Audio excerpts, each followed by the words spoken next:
एकादश्यां निराहारः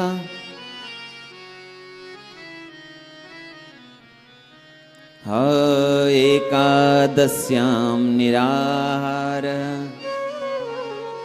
समभ्यर्च जनार्दनम् स्नातुं नन्दस्तु कालिन्द्यां द्वादश्यां जलमाविश्य। नंद बाबा एकादशी का व्रत रखते हैं। आप लोगों में कितने लोग हैं जो एकादशी का व्रत रखते हैं? जय हो, वाह वाह। संख्या कम है, लेकिन एकादशी का व्रत हर वैष्णव को रखना ही चाहिए। एकादशी के दिन क्या करना चाहिए? बोले एकादश्याम निराहारः। एकादशी के दिन निराहार रहना चाहिए, आहार ग्रहण नहीं करना चाहिए। और समभ्यर्च जनार्दनम, जनार्दन भगवान की अर्चना करें, पूजा करें, सेवा करें। नंद बाबा एकादशी का व्रत करने के बाद द्वादशी के भोर में गए हैं यमुना जी में स्नान करने के लिए। ब्रह्म मुहूर्त से पहले ही यमुना जी चले गए। वरुण के दूत पकड़ के ले गए वरुण लोक में। इधर ब्रजवासी खोज रहे हैं हमारे बाबा कहाँ गए, और बाबा वरुण लोक में वरुण के दूत ले जा करके बाबा को वहां बंदी गृह में रख दिया। भगवान स्वयं गए और अपने बाबा को लेकर के आए। वरुण देवता ने भगवान की बड़ी सुंदर स्तुति की। वरुण देवता ने तो क्षमा प्रार्थना भी मांगी। अजानता मामा के न, प्रभु मेरे ये सब अज्ञानी जो सेवक हैं उन्होंने अपराध किया है कि आपके पिता को ले आया है। और पहली बार नंद बाबा ने नंदस्त्वतीन्द्रियं दृष्ट्वा, नंद बाबा ने पहली बार कोई अतीन्द्रिय स्थान देखा।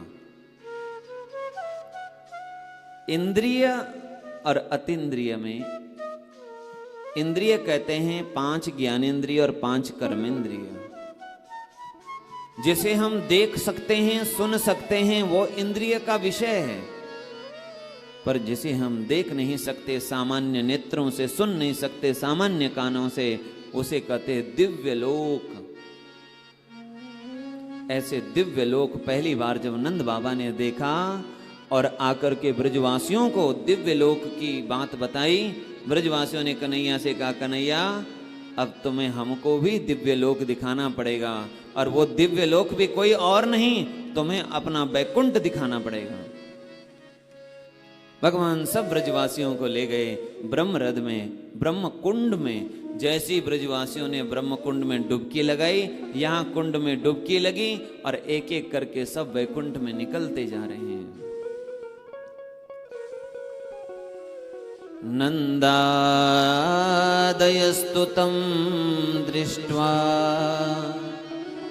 मोदमाना महर्षय।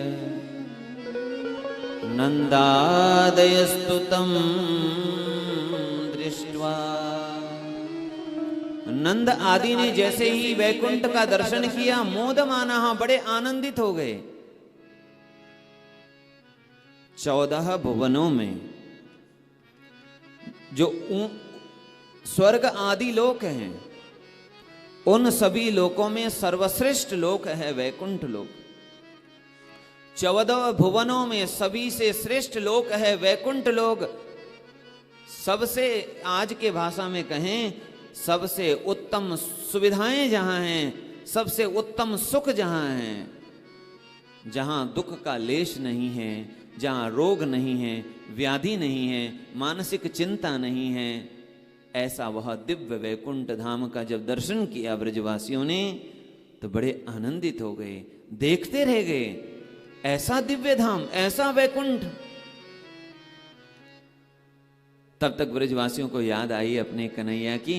बोले भैया ये वैकुंठ तो बहुत अच्छा है, पर हमारा कन्हैया कहाँ है? दूर दिखाई पड़े शेष की शैया पर भगवान विराजमान हैं। एक ने कहा वो देखो सामने हमारे कन्हैया, बिल्कुल सामले सामले। आगे बढ़ने लगे तो भगवान के सेवकों ने रोक दिया, यहीं रुकिए, आपको जो भी कुछ करना है यहीं से करो। ये वैकुंठ है, ये ब्रज नहीं है, यहां मर्यादा है, अनुशासन है, आज की भाषा में कहें प्रोटोकॉल है। राष्ट्रपति भवन में यदि कोई जाए ना, कोई अपना भी आए तो वहां बैठने का स्थान है, प्रधानमंत्री आए उनका स्थान, मंत्री आए उनका स्थान। क्यों? वहां मर्यादा है, वहां सीमा है, वहां कहें आज की भाषा में एक लेवल है। ये यहां बैठेगा, वो वहां बैठेगा, सबसे ऊंची कुर्सी राष्ट्रपति की होगी। वैसे ही वैकुंठ में भी मर्यादा है, वहां देवता आएंगे कहां बैठेंगे, ऋषि मुनि आएंगे कहां बैठेंगे, भगवान का स्थान सबसे ऊंचा। यहां दूरी है भगवान से। ब्रजमंडल में जब चाहो उनके साथ खेलो, कभी कबड्डी खेलो, कभी उनके साथ दौड़ो, कभी गैया चराओ, उनको गले से लगाओ, उनके साथ बैठ करके पाओ। वो राष्ट्रपति भी जब अपने घर पे आएगा 5 साल बाद, तो अपने परिवार के साथ जब बैठेगा और उनके पोते ने कह दिया दादा मुझे तो तुम्हारी कंधे पर बैठना है, तुम्हारे कमर पर बैठना है, तुम घोड़ा बन जाओ, तो वही राष्ट्रपति अपने पोते के लिए घोड़ा भी बन जाएंगे। क्यों? राष्ट्रपति भवन में जो राष्ट्रपति का स्वरूप था वो ऐश्वर्य युक्त था, ऐश्वर्य वाला स्वरूप था, और घर का जो स्वरूप है वो माधुर्य स्वरूप है। यानी आज की भाषा में कहें वो उनके ऑफिस जो है उसका स्वरूप है, और यहां आकर के घरेलू स्वरूप है। दोनों जगह मर्यादा अलग है, वहां एक सीमा है, अनुशासन है, और घर में आकर के कोई सीमा नहीं। वैकुंठ में मर्यादा है पर वृंदावन में नहीं। ब्रजवासियों को अच्छा नहीं लगा, लगे कहने कन्हैया हमको तो वापिस ब्रज में ही बुला ले, हमें ये वैकुंठ अच्छा नहीं लगता है। कहा करूं वैकुंठ हूं जाए, जहां नहीं नंद जहां नहीं जसोदा, जहां नहीं गोपी ग्वालन गाय। कहा करूं वैकुंठ हूं जाए, हमें वैकुंठ नहीं चाहिए, हमें मुक्ति नहीं चाहिए, हमें कुछ नहीं चाहिए, केवल हमें हमारा कृष्ण चाहिए। ऐसे ब्रजवासी हैं।